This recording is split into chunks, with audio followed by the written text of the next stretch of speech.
안녕하세요. 행복한 꿈쟁이 김수영입니다. 오늘도 제가 책을 추천해 드리려고 하는데요. 저번에는 마이크 싱어의 될 일은 된다, 상처받지 않는 영혼, 이렇게 한 작가의 두 책을 소개해 드린 것처럼 오늘도 똑같이 한번 해보려고 합니다.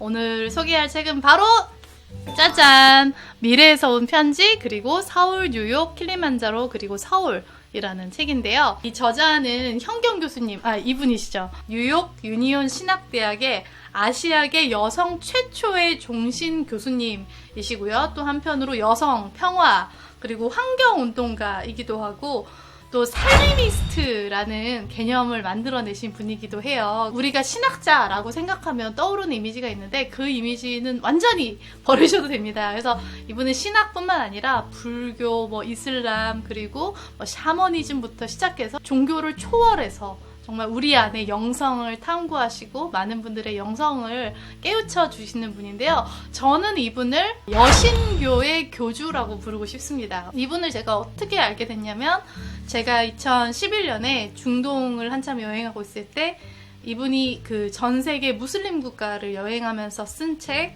신의 정원에서 핀 꽃들처럼 이라는 책을 누군가가 저한테 중동까지 보내주셨어요. 그래서 굉장히 그때 감명 깊게 읽었었는데, 그 책을 읽고 잘랄루딘 루미라는 정말 옛날 그 페르시아의 시인의 사랑에 빠지기도 했었거든요. 근데 제가 한 몇 년 후인 2014년에 인도네시아를 여행할 때 한참 그 여신이라는 키워드에 꽂혀 있었어요. 그때 막 검색을 하다가 바로 이 책을 발견하게 된 겁니다. 미래에서 온 편지인데요. 이 책은 이분이 이제 너무너무 힘든 일이 있어서 히말라야에 갔을 때 갑자기 막 엄청난 그 에너지를 받아서 쓰신 책이라고 해요. 그래서 본인이 쓴 책이라기보다는 내 안에 여신이 쓴 책 같다라고도 이렇게 책에 쓰여 있는데, 이 책의 구성은 이제 자신의 조카, 당시에 이제 10대 소녀였던 리나에게 쓰는 편지 형식으로 되어 있어요. 그래서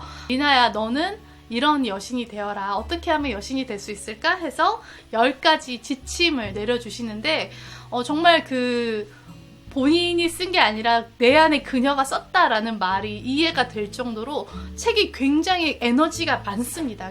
막 이렇게 잠시도 숨을 내려놓을 수가 없는 굉장히 다이내믹한 흐름으로 이야기들이 전개가 되는데, 이 책을 읽다 보면 굉장히 이 현경 교수님의 개인사가 굉장히 많이 나와요. 그래서 자신의 출생의 비밀부터 시작을 해서 굉장히 힘들었던 이혼 경험담, 그리고 자신을 사랑해줬던 사람들의 이야기뿐만 아니라 정말 니카라과에서 성폭행을 당했던, 사실 고백하기 쉽지 않았던 그런 이야기들, 진보 운동을 하면서 느꼈던 환멸이라든지 이런 것들을 굉장히 솔직하게, 그리고 그 경험들이 자신을 어떻게 성장시켰는지, 그리고 여신이라면 어떻게 생각하고 행동하고 사고해야 될지, 그리고 어떻게 우리가 살리미스트가 돼서 이 죽어가는 것들을 살려낼 수 있는지, 그런 이야기들을 하는데, 그리고 제가 아끼는 책들 중에 하나인데요. 너무나 가슴 아픈 이야기인데, 한 여고생한테 이메일을 받았어요. 근데 그 여고생이 어렸을 때 친오빠한테 성폭행을 당했다고 하더라고요. 정말 너무 마음이 아프고 화가 나고, 그런데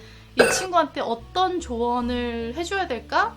라고 고민을 하다가 제가 선택한 방법은 이 책을 추천하는 거였어요. 왠지 이 책을 읽으면 그 친구가 치유가 되지 않을까라는 생각이 들어서, 이 책을 읽고 나면 나라는 존재를 정말 하나의 여신처럼 귀하게 받을 수 있지 않을까라는 생각이 드는데요. 최근에 나온 책이, 이런 책이 있어요. 그래서 서울, 뉴욕, 킬리만자로, 그리고 서울 이라는 책인데, 이 책은 이 김수진 작가라는 30대 여성 작가와 함께 공저를 하신 건데요. 두 사람이 서울에서 만나서 이 김수진 작가님이 뉴욕을 가고, 두 사람이 같이 킬리만자로를 가고 다시 서울에서 만난 이야기를 담고 있거든요. 그래서 제목을 그렇게 지으셨는데, 이거 같은 경우는 아까 책은 되게 빠른 흐름으로 이렇게 쓰여졌다면, 이 책은 4년 동안 그 두 사람이 교류를 하면서 나눈 이야기들, 그리고 그 김수진이라는 작가가 본인 스스로가 이 현경 교수님을 만나서 깨달음을 나눈 건데, 저는 이 책을 읽고 무슨 생각이 들었냐면, 이 책에 나오는 리나가, 이 책이 처음에 2000년대 초반에 당시에 리나가 10대 소녀였는데, 지금은 리나가 30대가 되었을 텐데, 그 리나를 대신해서 이 작가가 쓰지 않았을까라는 생각이 들었어요. 그래서 어떻게 보면 이제 60대가 된 현경 교수님이 우리 지금 30대, 우리 젊은 여성들에게 주는 메시지들이라고 생각을 하면 좋을 것 같아요. 그래서 이 김수진 작가라는 분은 제가 이제 책으로 봐서 느끼기에는 굉장히 좀 성향이 이 현경 교수님하고는 다른 분 같아요. 그렇기 때문에 두 사람이 서로에 대해서 이해를 하고 함께 성장하고 대화를 나누는 과정들이 더욱더 의미 있고 좀 더 와닿게 쓰여지지 않았나라는 생각이 듭니다. 좋은 구절을 몇 개 한번 소개해 보도록 하겠습니다. 모든 영웅 신화가 그랬듯이 영웅은 세상을 살리는 약을 구하기 위해 또는 자신의 삶의 목적을 찾기 위해 모험적인 여행을 떠난다. 거기서 자기 길을 막는 용을 만나 투쟁하고 용을 꺾은 후 약이나 보물을 찾는다. 그리고 그것을 나누기 위해 집으로 돌아온다. 나는 그 패러다임으로 살아왔다. 나의 본가는 가부장제로 점철된 한국 사회였고 나는 이 아픈 고향 사람들의 병을 치유하는 약을 찾으러 집을 떠났다. 세계 80개국의 사람들에게서 배우며 또 일하며 에코페미니즘, 살리미스트라는 약을 구하기 위해 내 일과 사랑 속에서 여러 투쟁을 거쳤다. 사방에서 참 많이 맞았다. 피도 많이 흘렸고 흉터도 많이 생겼다. 나는 이제 내 영웅 여행에서 영웅을 삭제했다. 이제는 영웅은 없고 여행만 있을 뿐. 나는 이제 누군가를 구해야 한다는 생각을 내려놓았다. 그냥 깊이 존재하고 만나고 느끼고 나누고 씨를 뿌린다. 더 깊이 관찰하고 듣고 진정한 나의 표현을 한다. 그리고 이런 또 명언을 남기셨어요. 사람들은 나를 오해할 권리가 있고 나는 해명할 의무가 없어. 그래서 이 김수진 작가라는 분이 이런 질문을 해요. 매 맞고 학대받고 사랑받은 적이 없는 딸들은 어떻게 해야 되나요? 이미 상처받은 사람들은 어디서 그 힘을 일궈낼 수 있을까요? 라고 이제 물었는데 현경 교수님이 이렇게 답을 하시죠. 내게 그런 결핍이 있다는 걸 알면 결핍을 스스로 바꿔야 해. 자신을 온전히 믿어주고 격려해주는 단 한 사람만 세상에 있어주면 돼. 생물학적인 가족이 아니라도 괜찮아. 설령 그런 사람이나 스승을 찾지 못한다면 스스로 그렇게 해줘야 해. 어려운 과정이지. 스스로 건강한 자아가 생길 때까지는 상담 치료가 좋은 방법이 될 수도 있어. 영적인 스승이나 친구들 중에 멘토가 되어줄 수 있는 사람이 있다면 그런 사람과의 지속적인 관계 속에서 내가 미쳐받지 못한 것들을 경험할 수 있겠지.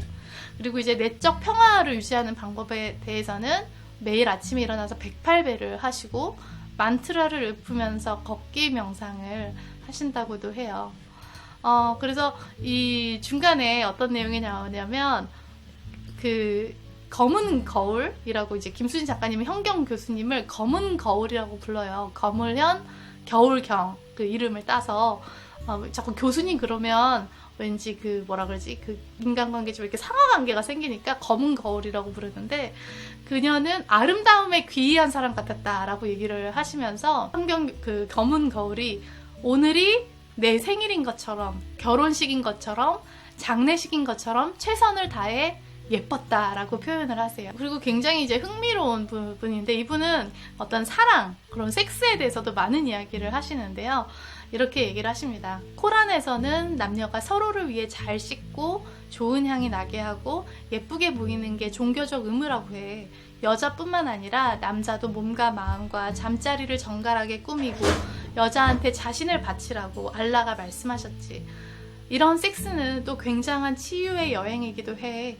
몸과 마음의 상처를 회복시켜주지. 단지 남녀 사이의 애정을 확인하는 은밀한 행위 정도가 아니라 우주의 합일, 음양의 합일이야. 음양이 반드시 생물학적인 남녀일 필요도 없어. 동성끼리라고 해도 각기 음의 에너지와 양의 에너지가 큰 사람끼리 만날 수도 있거든. 그러다 보면 혼자서 경험할 수 없는 에너지의 순환을 함께 경험할 수 있지. 우주의 길을 돌리는 거야. 하느님이 우주를 창조하듯 우리도 섹스를 통해 인간을 창조해. 여기엔 굉장한 우주의 비밀, 에너지의 비밀이 들어있어. 그렇죠.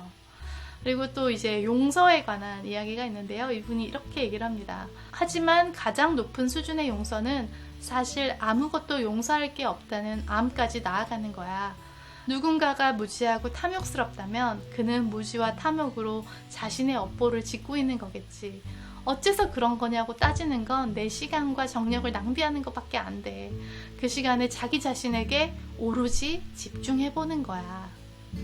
그리고 또 이런 얘기를 하실 때요. 수행을 하면 할수록 모든 게 만다라 비전에 가까워지는 것 같아. 만다라 비전은 우주 끝에 올라가 우주를 내려다보는 거라고 해. 과거, 현재, 미래를 한 차원이 아니라 입체적으로 훤히 보는 거지. 신의 눈으로 본다고 할까? 그리고 278페이지에 이런 내용이 있습니다.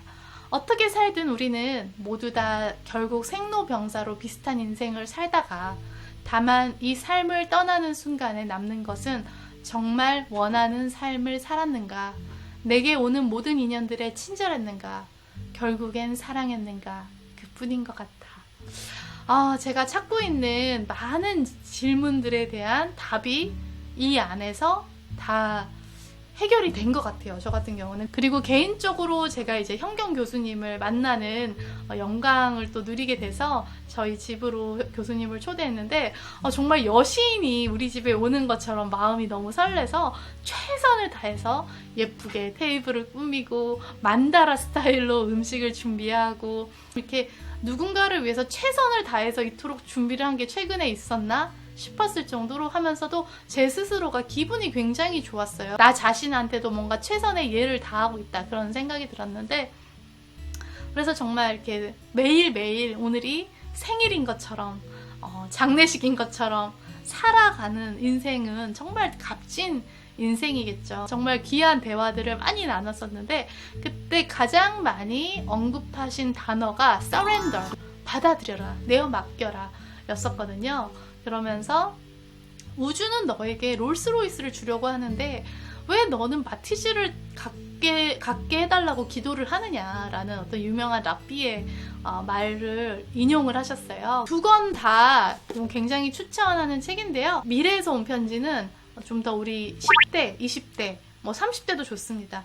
모든 여성들, 그리고 이 책은 좀 더 지금 고민이 많은 20, 30대 여성들에게 추천을 할 것 같아요. 그래서 둘 다 너무 좋은 책이니까 한번 읽어보시면 좀 더 의식이 확장되는 그런 경험을 하실 수 있을 것 같아요. 그러면 또 다음 책 추천을 조만간 할 텐데요. 여러분이 읽고 좋았던 책들이 있으시면 추천을 해주세요. 단 조건이 있습니다. 베스트셀러가 아닌 책, 이미 유명하지 않은 책으로 추천해 주시면 제가 또 읽어보고 정말 좋은 책은 제가 직접 추천을 하도록 할게요. 그럼 오늘은 여기서 마칠게요. 안녕!